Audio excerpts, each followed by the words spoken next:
우리가 성가들을 통해 함께 찬양드린 대로 우리는 천국 향해 가는 하나님의 백성들, 자녀들입니다. 그리고 우리에게 말씀이 있기 때문에 그 천국 가는 길을 의심 없이 걱정 없이 담대하게 갈 수가 있습니다. 그래서 이 시간에는 우리 자리에서 다 같이 일어나서 주시는 말씀을 함께 우리가 듣겠습니다. 마가복음 3장 7절로 19절 말씀입니다.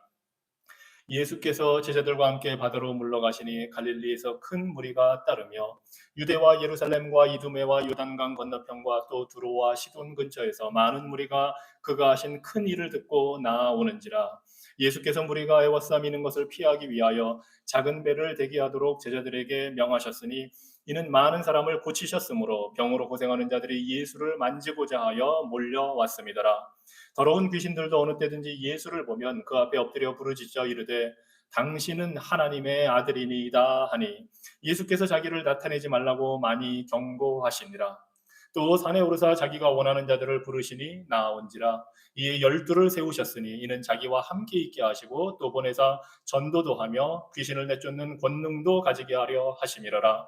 이 열두를 세우셨으니 시몬에게는 베드로란 이름을 더하셨고 또 세베대의 아들 야고보와 야고보의 형제 요한이니 이 둘에게는 보아너게 곧 우레의 아들이란 이름을 더하셨으며 또 안드레와 빌립과 바돌로메와 마테와 도마와 알페오의 아들 야고보와 및 다데오와 가나안인 시몬이며 또 가룟 유다니 이는 예수를 판 자더라.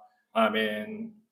전능하시고 은혜로우신 하나님 아버지, 우리의 온전한 구원이 주님의 거룩한 말씀을 올바로 이해하는 데 달려 있으니 우리의 마음이 세상적인 일에서 벗어나 주님의 거룩한 말씀을 부지런히 믿음으로 듣고 이해하게 하여 주시옵소서.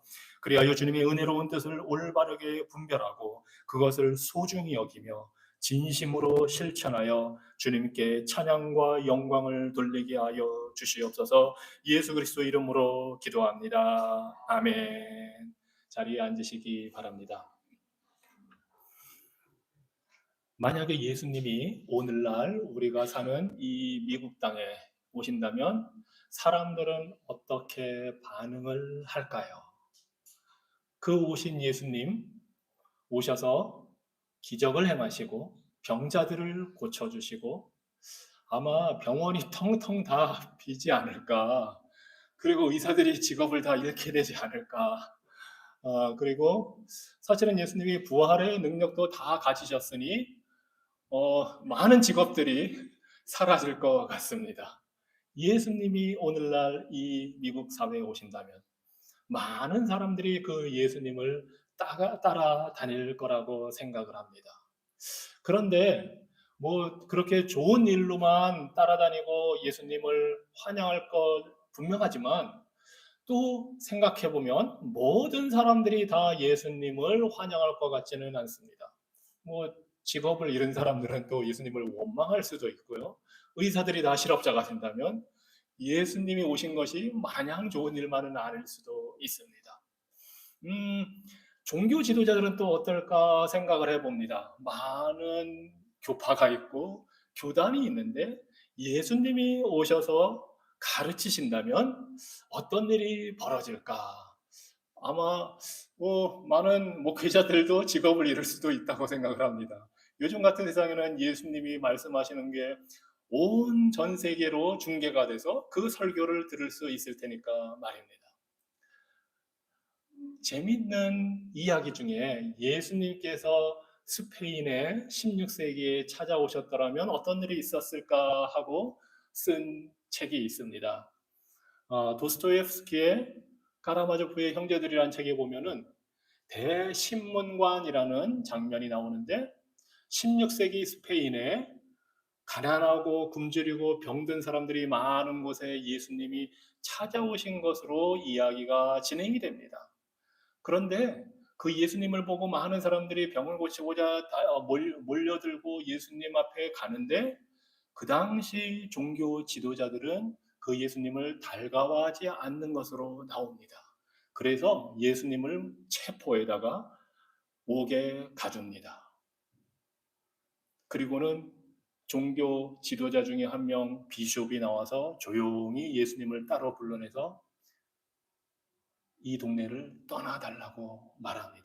그러면서 하는 얘기가, 예수님, 당신은 1600년 전에 하늘로 올라가셔서 그만이시지만 그동안 우리 교회 지도자들이 이 어리석고 무지몽매한 사람들을 가르치고 그들에게 필요한 것을, 영적인 필요를 다 줬는데, 예수님이 지금 오셔서 이들을 먹여주시고 진리로 가르쳐 주셔서 자유케 하시고 해방시켜 주시면 이 사람들이 예수님을 막상 따를 것 같지만 그 주시는 자유와 행복을 감당할 길이 없어서 오히려 싫어할 겁니다. 그러니 조용히 떠나가시고 우리가 여태까지 1600년 동안 하던 대로 이 백성들을 돌볼 테니까 가만 놔두십시오 하고 예수님을 추방해 버립니다. 참 흥미로운 이야기입니다. 그런데 사실 보니까 예수님 당시의 모습도 별로 다르지는 않았습니다. 예수님이 이 세상에 오셔서 하나님의 아들로 복음을 전하시고 병자들을 고치시고 기적을 행하시고 많은 일들을 행하셔서 많은 사람들이 따라다녔지만 그와 더불어 예수님을 싫어하는 사람들도 점점 많아지기 시작합니다. 특별히 종교 지도자들이 그랬습니다. 그래서 우리가 이미 본 것처럼 마가복음 1장에서는 예수님의 사역이 널리 널리 퍼져나가고, 그런데 2장에 들어서서는 유대 종교 지도자들, 바리새인들, 서기관들이 예수님이 하시는 모든 것에 사사건건 시비를 걸고 예수님을 비난하기 시작합니다.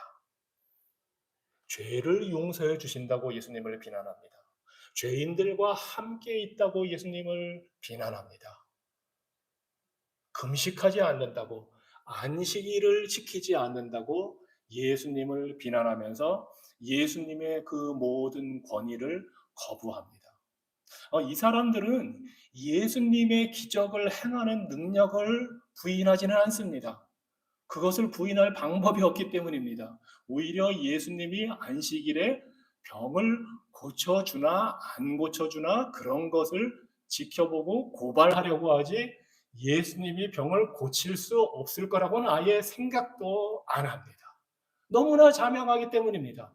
예수님의 구원의 능력, 치료의 능력, 이 모든 것이 너무나 분명해서 심지어 예수님을 대적하는 모든 유대인들도 그 사실은 부인할 수가 없었습니다. 대신에 그들은 예수님이 자신들 유대 종교가 원하는 것처럼, 유대 종교가 행하는 것처럼 하지 않는다고 고발을 하고 비난을 했습니다. 그것이 극적으로 드러난 게 우리가 지난주에 보았던 마가복음 3장 1절에서 6절까지입니다. 예수님께서 안식일에 말씀 하나로 병을 고쳐주셨는데 그것을 이 종교 지도자들은 못마땅하게 생각하고 밖에 나가서 그 안식일에 우리 예수님을 죽일 궁리를 합니다. 바로 이러한 사건이 있고 나서 오늘 읽은 3장 7절 이하의 내용이 전개가 됩니다. 예수님이 7절에 보니까 제자들과 함께 바다로 물러가시니 합니다. 그 종교 지도자들의 그 예수님을 죽이려는 모략, 예수님의 인기가 많아질수록 유대 종교 지도자들, 바리새인들, 서기관들이 예수님을 미워하는 것이 올라가기 때문에 예수님은 그 자리를 피해 사람들이 많은 갈릴리 바닷가로 다시 가셨습니다.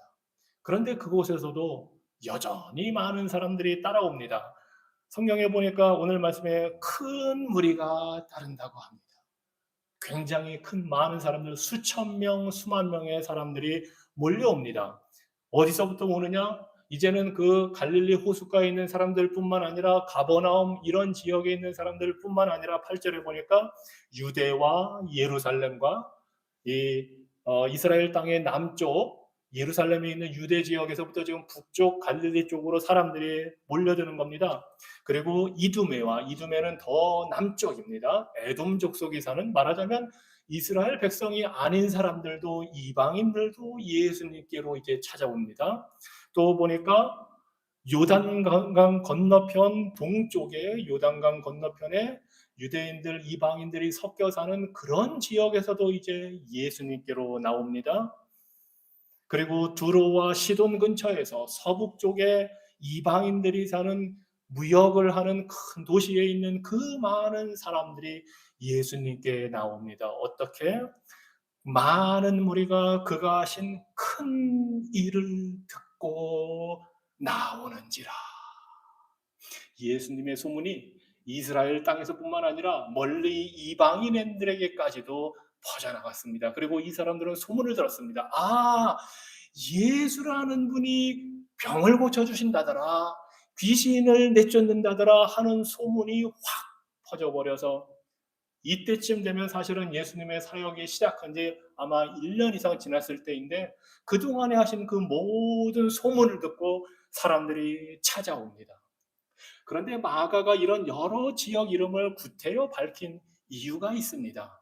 우리들이 볼 때는 여기가 어디지 그냥 하고 넘어가겠지만 이 지명들은 다 당시 이스라엘 백성들에게 의미가 있는 지명들입니다.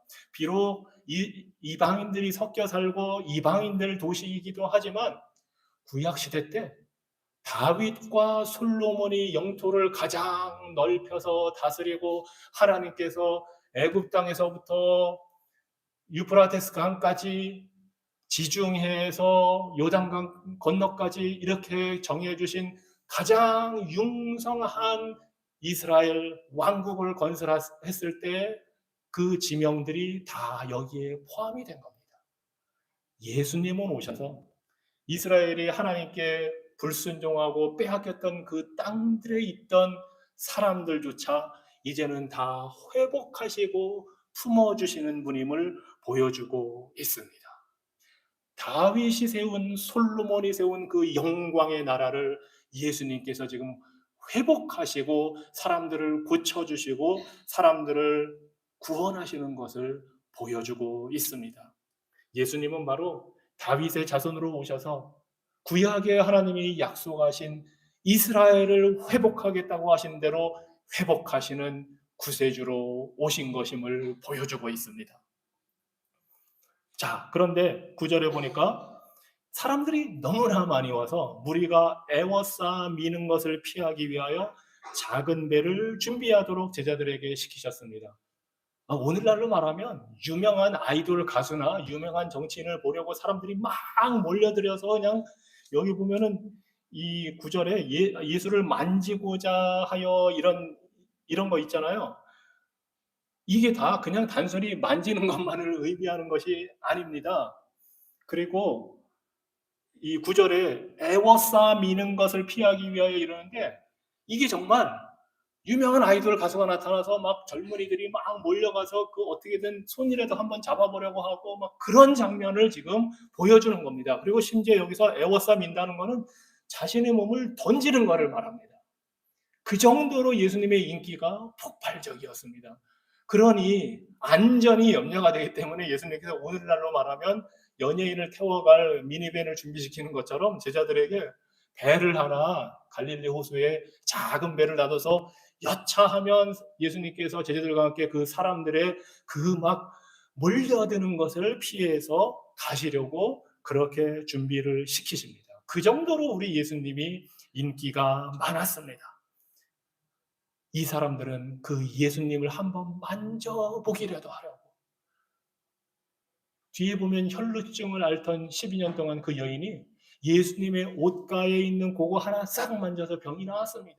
이런 믿음으로 사람들은 지금 다 몰려왔습니다. 유대 종교 지도자들로부터는 점점 미움을 받지만 예수님은 사람들에게 더 많은 인기를 누리게 되었습니다. 그런데 좀 안타까운 것은 이 찾아온 사람들은 예수님이 가르치시는 말씀, 그 복음보다는 당장에 있는 육신의 병과 육신적인 문제를 해결받는 데에 목적이 있었습니다. 그 당한 고통, 고난에서 벗어나는 것을 더 원했습니다. 물론 우리 사람은 하나님께서 영과 육을 다 가진 존재로 만드셨기 때문에 우리 육신을 잘 돌보는 것도 중요한 일이고 당연히 해야 되는 일입니다. 그런데 많은 사람들이 예수님께 몰려온 사람들이 영적인 문제, 죄의 문제, 하나님과의 관계가 회복되는 데 관심이 있다기보다는 육적인 문제, 육체의 질병을 고치는 데에 더 관심이 많았습니다. 이거는 오늘날 우리들에게도 시사하는 바가 있습니다. 우리가 예수님을 믿고 예수님과 교제하고 하나님을 섬기는 것이 오직 이 땅에서 먹고 사는 문제에만 치중되어 있다면, 그것만을 위한 것이라면 우리의 신앙생활은 온전한 신앙생활이 되지 못함을 보여줍니다. 그저 많이 따라다니는 그 무리들과 다를 바가 없습니다. 사실 많은 사람들이 예수님을 따라다녔지만 예수님은 이 사람들의 마음속에 생각이 어떤지를 다 알고 계시기 때문에 이 사람들에게 자신을 의탁하지 않으셨습니다. 인기가 많다고 해서 자, 내가 여러분을 내일부터 다 먹여주고 할 테니 나를 따라오십시오. 우리 모두 예루살렘으로 가서 잘못된 종교 지도자들, 잘못된 사람을 다 내쫓고 하나님의 나라를 이룹시다 했을 법한데 우리 주님은 그렇게 하지 않으셨습니다. 오히려 물고기 2마리와 보리떡 5개로 5,000명이 넘는 사람들을 다 먹여주시니까 그 다음 날로 수많은 사람들이 예수님을 왕으로 만들어 섬기려고 쫓아오니까 예수님이 그들을 도망하셨습니다. 왜냐하면 사람들이 바라는 것이 영적인 문제가 아니라 육적인 문제에만 관심이 있다는 것을 아셨기 때문입니다. 물론 그럴 법도 합니다. 그 당시에 사람들이 여기 보니까 병을 고치기 위해서 많이 병으로 고생하는 자들이 왔다고 했는데 이 병이라는 그 단어가 보니까 채찍질이라는 원래 뜻이 있습니다. 많은 사람들이 육체적인 병으로만 고생한 게 아니라 그 병이 바로 하나님이 주신 채찍, 하나님이 주신 심판, 징벌이라는 생각이 그 당시에 너무나 가득 차 있기 때문에 사람들은 몸이 아플 뿐만 아니라 영적으로도 정신적으로도 병들고 고통을 받고 있었기 때문에 예수님은 그들이 영적인 문제에는 별로 관심이 없다 할지라도 기꺼이 그들을 고쳐주셨습니다. 만지기만 해도 나을 수 있도록 해주셨습니다. 하지만 예수님이 정말로 원하는 것은 영적인 관계가 회복되는 것입니다. 그리고 이제 예수님의 이 고치는 능력이 단순히 병뿐만 아니라 귀신들도 다스리시는 능력임을 보여줍니다. 그래서 11절 보니까 더러운 귀신들도 어느 때든지 예수를 보면 그 앞에 엎드려 부르짖어 이르되 당신은 하나님의 아들이시니이다 하니, 신통하게도 귀신들은 마귀는 예수님이 누군지를 너무나 잘 압니다. 하나님이 마가복음 1장에서 세례를 통해서 그 예수님이 이는 나의 사랑하는 아들이요 나의 기뻐하는 자라 선언하신 이후에 예수님을 하나님의 아들이라고 알아본 존재는 귀신들밖에 없습니다. 이미 1장에서도 예수님이 귀신 들린 사람을 고쳐줄 때 그 귀신이 예수님이 누군지를 나사렛 예수여 당신은 하나님의 높으신 하나님의 아들이시니이다. 여기에서도 수많은 귀신들이 예수님을 보자마자 그 발 앞에 엎드려서, 귀신 들린 사람들이 예수님께 오면 그냥 그 발 앞에 엎드리게 됩니다. 예수님의 권위 때문에, 하나님의 아들이신 권위 때문에 엎드려서 부르짖는 소리가 바로 당신은 하나님의 아들입니다 하고 소리칩니다. 근데 희한한 것은 이 귀신은 예수님이 누군지를 정확하게 아는데 귀신 들린 사람은 모른다는 사실입니다. 그것이 마귀 귀신이 작용하는 이유입니다. 마귀나 귀신은 예수님을 못 알아보게 하느라고 사람들을 장악합니다.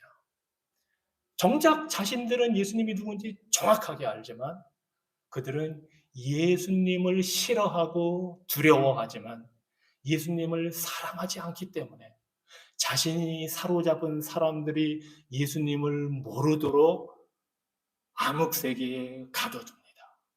바로 그런 사람들을 위해서 예수님이 오셨습니다. 그리고 귀신들을 내쫓아 주십니다. 예수님이 딱히 말씀하시지도 않았습니다. 그런데도 귀신들은 예수님만 보면 물러갑니다. 이것이 우리 주님의 권위와 능력입니다. 어두운 귀신 들려서 예수님을 알아보지 못하는 불쌍한 영혼들을 구원하시는 예수 그리스도의 능력입니다. 그런데 성경에서 말씀하시기를, 요한복음에서 말씀하시기를, 예수님이 이 땅에 자기 백성을 찾아왔는데 모든 사람들이 그 빛으로 오신 예수님을 알아보지 못한다고 합니다. 눈이 어두워져서 마귀와 귀신의 죄의 종되고 노예되어서 영적으로 눈이 가려워졌기 때문에 그 예수님을 알아보지 못합니다. 이것이 원래 우리들의 모습이었습니다.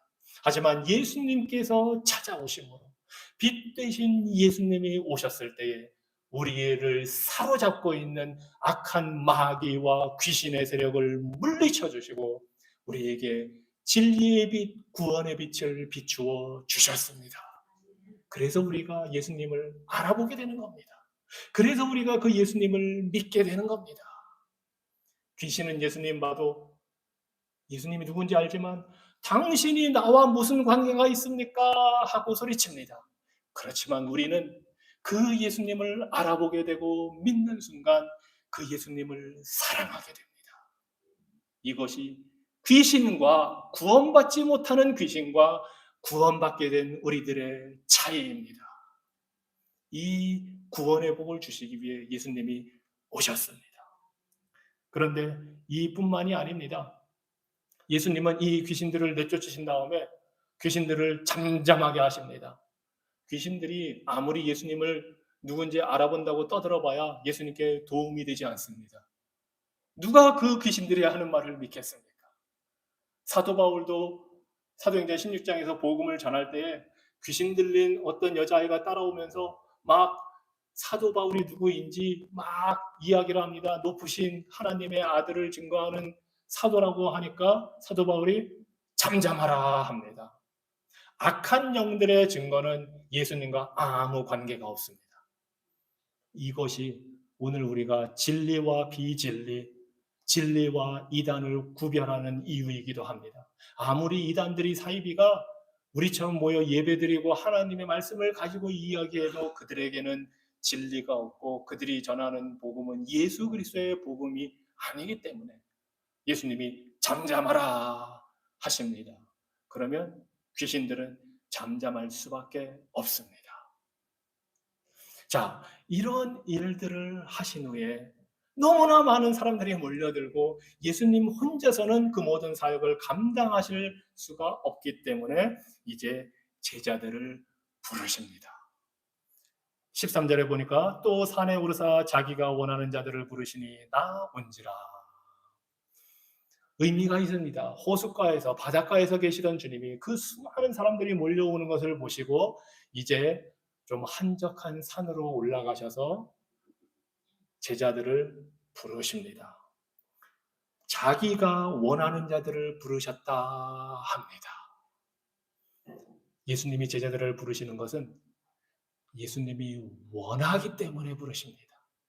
이 제자들이 특별해서가 아니라 이 제자들이 뛰어나서가 아니라 이 제자들에게 무엇이 그럴 만한 자격과 자질이 충분해서가 아니라 단지 예수님이 원하시기 때문에 부르십니다. 사실은 이것이 우리가 구원받은 이유입니다. 하나님이 예수 그리스도의 영을 통해 우리를 불러주실 때에, 우리를 구원하실 때에 우리의 자격이나 우리의 모습을 보고 부르신 것이 아니라 하나님이 원하셨기 때문에, 우리를 택하셨기 때문에 불러주셨습니다. 그래서 우리가 그 부름의 반응에 나오게 된 것입니다. 하나님이 먼저 우리를 부르지 않으시면 우리는 하나님 앞에 나갈 길이 없습니다.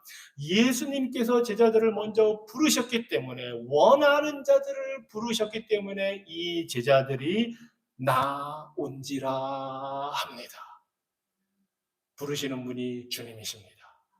부르시는 분이 주권을 가지신 예수님이십니다. 그렇게 해서 교회가 시작되는 것입니다. 교회는 우리가 자발적으로 모였기 때문에 시작된 것이 아닙니다. 교회는 예수님께서 부르셨기 때문에 시작된 것입니다. 그리고 산에서 부르셨다고 했잖아요. 이것은 출애굽기 20장을 떠올리게 합니다. 모세가 시내산에 올라가서 하나님을 만나서 그 산 기슭에 있는 이스라엘 백성에게 말씀을 전해주시고 그 이스라엘 백성을 언약의 공동체로 만드신 것처럼 예수님이 새로운 언약의 공동체를 지금 만들고 계시는 것입니다. 왜냐하면 유대 종교 지도자들이 예수님을 거부했기 때문에, 예수님을 죽이려고 하기 때문에, 그 구약을 따른다고 하는 그 유대 종교 지도자들은 이제 예수님의 나라에 기여할 수 있는 것이 아무것도 없는 쓸모없는 존재들이 되었기 때문에 예수님께서는 그들을 거부하시고 12명의 제자들을 불러 세우십니다. 구약이 12지파로 이루어졌기 때문에, 이스라엘 백성의 뿌리가 12지파로 시작이 되었기 때문에 예수님은 새로운 언약의 공동체를 이 12명의 제자들로 시작하고 계신 것입니다. 그러면서 14절에 보니까 이에 12를 세우셨으니 합니다. 여기서 세우셨다라는 말은 창세기 1장 1절에 나오는 태초에 하나님이 천지를 창조하시니라 할 때 그 창조하다라는 단어입니다, 사실은. 그래서 예수님이 지금 새로운 믿음의 공동체, 교회를 창조하고 계시는 것입니다. 이 12명의 사람을 통해서 예수님이 장차 십자가에 죽으시고 부활하셔서 승천하신 후에 이 12명의 택한 제자를 통해서 복음을 전해 하나님의 교회를 세우는 일을 지금 예수님께서 시작하시고 만들고 계시는 것입니다. 그런데 그들을 세운 목적이 바로 그 뒤에 나옵니다. 14절에 이에 12를 세우셨으니 이는 자기와 함께 있게 하시고 또 보내사 전도도 하며 귀신을 내쫓는 권능도 가지게 하려 하심이로라. 자, 목적이 크게 두 가지입니다. 예수님께서 이들을 12를 따로 부르신 것은 예수님과 함께 있게 하기 위해서입니다. 이 순간까지 이 많은 사람들이 예수님을 따라다녔지만, 그래서 이들을 제자, 사실은 학생이라는 말입니다. 배우는 자, 학생으로 데리고 다니셨는데 이제부터는 그들을 완전히 더 예수님과 함께 있게 하고 가르쳐 주기 위해서 그들을 특별히 12명을 따로 부르십니다. 그리고 그 12명을 가르치십니다. 우리 역시 예수님의 부름을 받았습니다. 그리고 예수님의 부름을 따라 이제 사명을 받게 됩니다. 이 12명의 제자들처럼. 이 제자들은 학생으로 시작했다 나중에는 사도로 보냄을 받게 됩니다. 학생으로 왔다가 사도로 나가게 되는데, 그 일에 있어서 가장 중요한 것은 바로 예수님과 함께 있는 것입니다.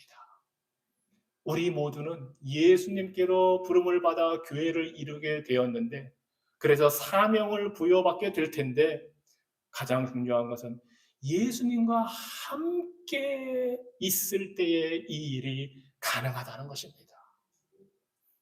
우리가 예수님을 믿는다고 할 때 그것은 단순히 예수님이 나의 구주입니다 하는 것을 인정하는 것으로 끝나는 것이 아닙니다. 그 믿음을 통해서 내가 예수 그리스도 안에, 그리스도가 내 안에 거함으로 함께 있게 되는 것이 바로 믿음의 삶입니다. 우리의 신앙생활은 예수님과 함께 거하는 것입니다. 오직 함께 있을 때에만이 우리가 참된 안식과 행복을 누릴 수 있고, 신앙생활이 무의미하고 힘든 것이 아니라 많은 삶의 고통과 어려움 속에서도 참된 의미를 발견하고 참된 기쁨을 발견할 수 있는 것은 내가 그리스도 안에, 그리스도가 내 안에 있는 것을 믿음으로 알기 때문입니다.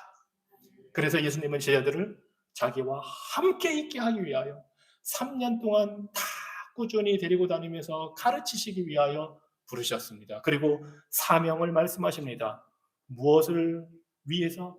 보내사 전도도 하며 복음 증거가 이들의 사명입니다. 예수님과 함께 있을 때 보고 배운 그 친밀한 관계를 통해서 복음의 내용이신 예수님을 증거하게 하기 위해서, 또한 그 복음 전도의 내용이 진실임을 확인시켜 주기 위해서 귀신을 내쫓는 권능도 주십니다. 누가복음에 보면 병도 고치게 하신다고 합니다.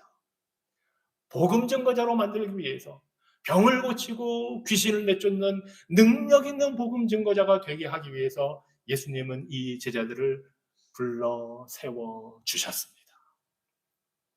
우리들도 이 제자들처럼 부름받은 사람들입니다. 예수님과 함께 있도록 부름받은 사람들입니다. 어떻게 우리가 예수님과 함께 있게 됩니까? 바로 말씀을 통해서입니다. 말씀이 예수님이 누군지를 우리에게 증거합니다. 이 성경 말씀이 곧 말씀이 육신이 되어 오신 예수님에 대한 책입니다. 우리가 성경 말씀을 읽고 듣고 묵상하고 알아갈수록 우리는 예수님과 함께 있게 됩니다. 어떻게 그 예수님과 친밀하게 교제합니까? 기도를 통해서입니다. 그래서 우리가 기도에 전념해야 하는 것이, 우리의 이유인 것은 예수님과 함께 있는 삶을 풍성하게 누리기 위해서입니다. 그리고 우리가 이렇게 모여 예배할 때 우리는 예수님과 함께 합니다. 성찬식에 참여할 때 우리는 예수님의 그 살과 피를 직접 먹고 느낌으로써 예수님과 함께 합니다. 이 놀라운 은혜의 수단들을 우리에게 주셨습니다. 2000년 전에는 제자들과 육신이 되어 함께 하셨지만 이제는 우리에게 말씀으로 함께 하십니다. 그 말씀의 능력을 우리가 힘입을 때에 제자들처럼 증거하는 사람들이 됩니다. 그런데 이 제자들은 특별한 사람들이 아닙니다. 12명 이름이 여기 다 나와 있고 여러분 대부분 잘 아실 것입니다. 이 제자들에게 특별한 것은 없습니다. 이 제자들이 특별해진 이유는 예수님이 부르셨기 때문입니다. 이들이 특별해서가 아니라 예수님이 부르셨기 때문에 특별해진 겁니다. 이들에게 잘난 것이 있어서가 아니라 대부분은 어부였습니다. 세리도 있었고요. 열심당원도 있었습니다. 열심당원은 로마 정부를 몰아내고 이스라엘의 영광을 회복하기 위해서 무력도 불사하는 일종의 테러리스트 그룹입니다. 그런 사람도 들어 있습니다. 이 사람과 이 열심당원과 세리는 아주 극과 극입니다. 그런데 이런 사람들, 이 사람들의 공통점은 배운 사람들, 신학교육 받은 사람들이 아니라는 겁니다. 바리새인도 아니었고 서기관들도 아니었습니다. 그저 평범한 사람들이었는데 예수님께서 원해서 부르셨기 때문에 이들이 복음을 증거하는 제자가 될 수가 있었던 것입니다. 우리들도 마찬가지입니다. 만약에 우리가 어떤 내가 자격이 있고 능력이 있어서 이렇게 하겠습니다. 나는 아직 자격이 없어서 하나님이 주신 사명을 감당 못합니다. 저는 부족합니다. 한다면 겸손한 의미에서 그 말은 맞겠지만 우리의 자격과 능력으로 하는 것이 아니기 때문에 예수님이 부르셔서 그렇게 세워주시기 때문에 우리는 나는 자격이 없어서 못합니다 할 것이 아니라 그 부르심에 응답해 순종하고 나가야 합니다. 예수님은 능력 있고 똑똑한 사람들, 이 사회에서 인정받고 잘난 사람들을 쓰시지 않습니다. 그것이 고린도전서 1장에서 사도 바울이 말한 것입니다. 하나님은 어리석은 자들을 들어서 똑똑한 사람들을 부끄럽게 하시고 아무것도 아닌 사람들을 사용해서 다 갖고 있는 사람들을 미련한 것으로 만들어 버린다 하십니다. 그렇게 하시는 이유가 있습니다. 예수님이 그저 평범한 사람들을 모으신 이유가 있습니다. 그 평범하고 아무것도 아닌 사람들을 통해서 하나님의 구원의 능력이 나타날 때에 사람들이 보고 이것이 하나님의 은혜와 능력과 지혜구나 하고 깨닫게 되기 때문입니다. 똑똑하고 잘난 사람들이 다 하나님의 일을 하면 이 세상 사람들이 볼 때 저 사람은 원래 배운 게 많아서 그래. 저 사람은 원래 부자고 잘난 사람이고 귀족이고 훌륭한 사람이라 저런 일 하는 거야 하고 하나님의 영광을 가리우게 됩니다. 하지만 하나님은 하나님의 영광, 당신의 영광을 이 세상 어느 피조물과 나누지 않는 유일하신 분입니다. 그래서 하나님은 기꺼이 평범한 사람들, 아무것도 아닌 사람들을 사용하십니다. 그들을 통해 영광 받기를 원하십니다. 그래서 우리를 예수님이 부르실 때는 다 예수님의 목적에 쓰임이 있기 때문에 부르신 줄로 알고 순종하시기 바랍니다. 예수님이 부르실 때는 평범한 자가 능력 있는 자가 될 수 있도록 주님이 만들어 주십니다. 나약한 자가 강한 자가 되도록 주님이 변화시켜 주십니다. 베드로같이 시작은 명단을 보니까 베드로, 끝은 유다로 끝납니다. 베드로는 예수님을 3번 부인한 사람입니다. 유다는 예수님을 팔아넘긴 사람입니다. 이런 자들을 예수님이 들어 쓰십니다. 심지어 가룟 유다도, 예수님이 가룟 유다가 배신할 걸 모르신 것이 아닙니다. 처음부터 예수님은 가룟 유다가 마귀에 속했음을 아십니다. 하지만 예수님은 주권적으로 그를 쓰십니다. 주님께서 이루실 구원을 위해 가룟 유다마저도 우리 하나님은 사용하십니다. 물론 가룟 유다에게 기회를 주신 것입니다. 3년 동안 데리고 다니시면서 예수님이 어떤 분인지 보여주시고 가르치시고 능력 있는 분임을 보여주셔서 가룟 유다가 믿음으로 반응하도록 기회를 다 주셨습니다. 그는 그 기회를 걷어차 버리고 예수님을 거부하고 멸망의 길로 갔습니다. 하지만 다른 11명의 제자들은 그 평범하고 때로는 변덕스럽고 예수님을 부인하기까지 하는 그 제자들을 우리 예수님은 놓치지 않고 꽉 붙들어서 사용하셨습니다. 오늘날 우리를 향해서도 우리 주님은 똑같이 대하십니다. 우리가 자격 없고 부족하다고 느낄 때에 바로 그 순간이 예수님께서 우리를 사용하시는 순간입니다. 연약할 때 우리를 들어 쓰시는, 우리를 제자로 부르시고 함께 있게 하시는 그 예수님이 우리의 구원자이십니다. 기도하겠습니다. 이 땅에 구원자로 오신 우리 주님을 찬양합니다. 많은 사람들이 예수님을 따라가고 때로는 우리들도 인간적인 목적을 위해서 주님을 따르지만 주님은 마다하지 않으시고 고쳐주시고 회복하시는 전능하시고 자비하신 분이십니다. 그 주님이 우리를 원해서 불러주셨습니다. 우리는 부족하고 연약하지만 예수님의 것 되도록 교회를 이루도록 부르셨사오니 하나님, 우리를 부르신 그 부름에 순종하여 우리의 삶이 주의 영광을 위해 따라가는 삶이 될 수 있도록, 제자 될 수 있도록 우리를 다스려 주시옵소서. 예수님 이름으로 기도합니다. 아멘. 이제는 우리 주 예수 그리스도와 우리를 사랑하시고 영원한 위로와 좋은 소망을 은혜로 주신 하나님 우리 아버지께서 오늘 모여 예배하는 성도들과 가정을 위로하여 주시고 모든 선한 일과 말에 굳건하게 하여 주시기를 성부와 성자와 성령의 이름으로 축원하노라. 아멘.